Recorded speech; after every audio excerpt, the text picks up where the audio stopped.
What's up, y'all? It's your girl Nyesha Stone, the founder of Carving Stone, your weekly source of positive news. And today we're back again in Atlanta, but today we're at Glaciers Ice, and we're with owner and operator Elmore-Moore. And today we're going to talk about his business, why he started it, but more importantly, the impact that he wanted to make with the youth.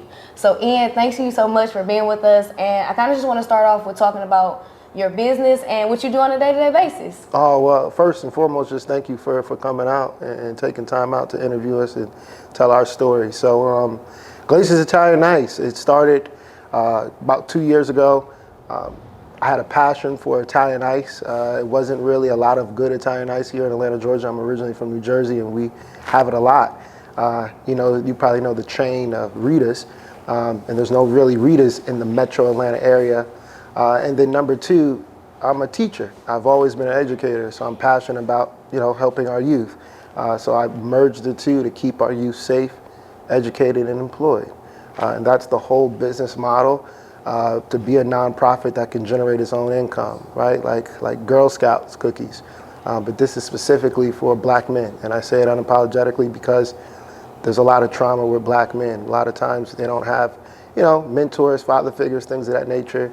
And they don't have a lot of opportunity. So teaching them soft skills, teaching them entrepreneurship, business, and just being there for them, helping them with their homework and just lending an ear, right? Hearing their concerns. So that's important to me, and I hope that this business can expand to Milwaukee one day, because I know there's probably some young black men who are looking for a job around that 14 to 16 age, right? And McDonald's doesn't hire them anymore, right? Like none of these fast food or mainstream companies are hiring them, and I'm dedicated to hiring young African-American men.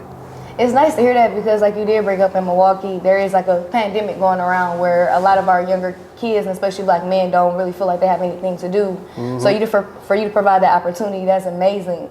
But how are you able to create a business and then also make sure that you're sustainable, but then also making sure that you're still there for our black men? So how are you able to combine those two? Yeah, so it's a 501c3, right, a nonprofit. So we can get donations, tax deductible donations. And really, I think it's a great business model because we sell our own products. A lot of nonprofits, they just ask for like donations. And that's not really sustainable because if people don't donate, right? We're about to hit recession or inflation. So a lot of companies might not, or individuals might not be able to donate. But when you have a product and a service,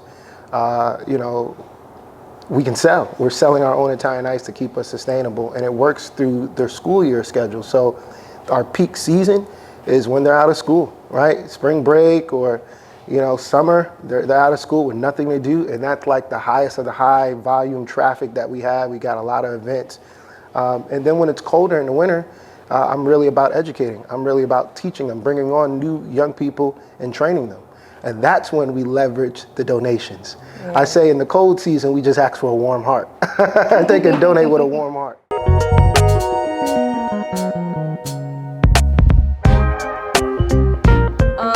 So we just got interrupted, but it's not even an interruption. But that just shows you the type of person that he is. He's mentoring all the time. He's not just a business owner. Yeah. So what does it take to be a good mentor, and especially to our young black males in today's age? Wow, that's a powerful question. It takes sacrifice, it takes patience, it takes humility, it takes honesty, it takes hard work.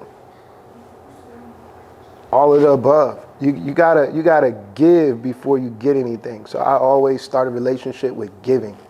I'm just giving you a job. Now you can lose your job because of the actions that you do, but 90% of the black men who come in here and say, I'm looking for a job, and they're around that age group that I'm hiring, I put them on. I mean, they come to the interview, we do our thing, I put them on. Like you have to fall.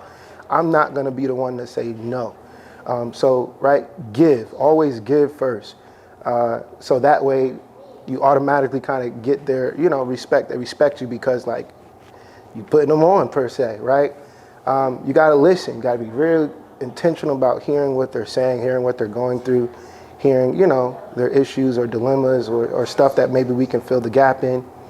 And then you can start teaching. I don't think you can really teach until you give people something anymore. I do hire the young men, but we only been here for, 8 months maybe, the entire community appreciates what we're doing. We're providing Italian ice to people, all over, but like you said, we're giving out donations to the community here. So the community really respects it. The parents respect it. The elders respect it. We have a sign out there. This used to be a convenience store that used to sell drugs out of here. And we completely switched it. There's no tobacco, there's no alcohol. People thought that was crazy. Like, yo, you only selling Italian ice? I'm like, yeah, we're gonna be all right. We're gonna sell Italian ice. We're gonna raise some money from donations. And there's always events. There's always festivals. My dream is to be in like State Farm Arena where the Hawks play, or Mercedes-Benz where the Falcons play, and get a concession. So I think the model is really sustainable. But that's how you work with young men.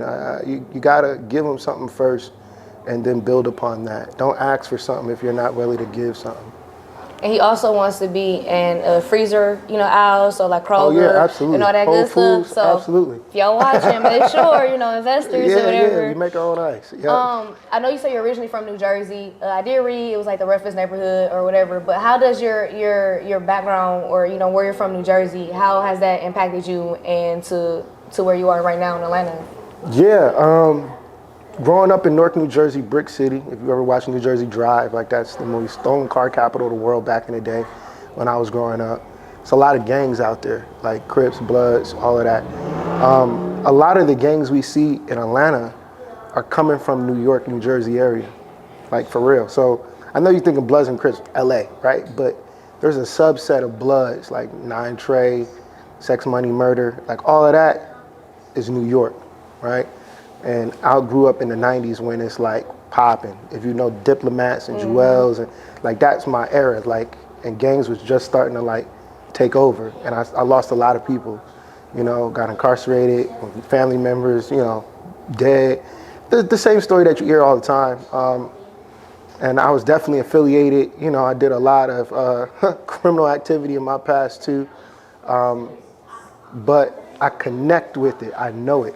I know that culture. So how can I take that now? Even though I'm not in that world anymore, I'm not doing that stuff anymore, I still know the culture. You can't take knowledge away, right? You can't take that away. So I'm just using my knowledge to be a bridge builder to the youth today, because I know they're like, when I was a kid, they gravitate towards the gang lifestyle. So if I can use that and build a connecting, they don't think I'm an outsider. They don't think that I'm somebody just preaching the gospel. They'd be like, no, he knows something. Like, dang, he knows 9 Trey. Like, dang, he knows this and that. Like, he knows how to do this. Who is this guy? But he's telling us to do our homework. Like, that doesn't usually happen. You don't really get individuals who can, crisscross on both worlds and are still young enough to do it. A lot of times the people who do crisscross, unfortunately, they did like 20 years and they're getting out and they're like 60, 50. They can't relate to 14-year-olds. I'm 31, so I'm at a great place in my life right now where I got the next 10 years basically to get it done, to be a bridge builder. After that, the music they listen to, I'm not gonna listen to, everything's gonna change. So I'm gonna really be intentional about right now I can be that bridge builder for them.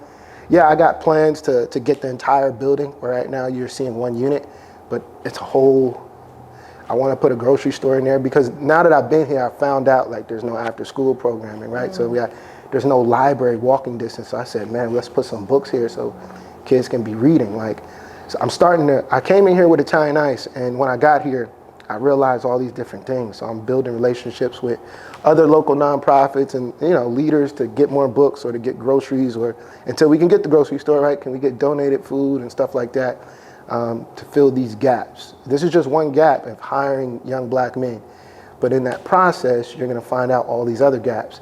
And I'm educated. I went to Morehouse, so I'm able to use my network to try to pull in these additional resources, that are outside the Glaciers Italian Ice mold. But I know if I do that, it's going to help, help the people we're seeing. When people watch this interview, what do you want them to get from it? That there's young black men who care about young black men. Yeah. The Black Lives Matter movement did a lot. And I see of a lot of our black women, there's a lot of grants and opportunities for black women right now. And I'm all for it.